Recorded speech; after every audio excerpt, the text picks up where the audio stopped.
बहुत समय पहले की बात है। उज्जैनी के महान सम्राट राजा विक्रमादित्य न्यायप्रिय, पराक्रमी और विद्वान थे।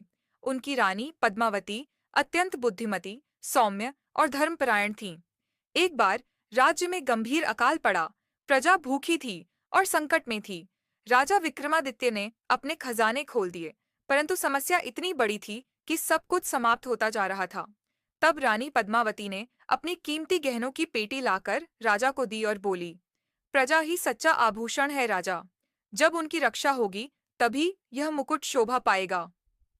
राजा बहुत भावुक हो गए और रानी के त्याग से प्रेरित होकर स्वयं तपस्या करने वन में चले गए, ताकि देवताओं से सहायता प्राप्त कर सकें।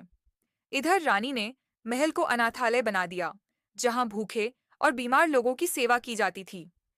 रानी स्वयं भोजन बनाकर सबको खिलाती थीं। उनकी सेवा से प्रसन्न होकर एक दिन एक साधु ने उन्हें आशीर्वाद दिया कि उज्जैनी में फिर से समृद्धि लौटेगी। राजा की तपस्या सफल हुई और स्वर्ग के देवताओं ने वर्षा भेजी। अन्न उपजा और राज्य में फिर से सुख शांति लौट आई। राजा विक्रमादित्य लौटे तो देखा कि रानी ने अकेले पूरे राज्य की सेवा की है। उन्होंने रानी के चरणों में सिर झुका दिया और कहा, जिस राजा की रानी ऐसी हो, उसका राज्य कभी नहीं डगमगाता।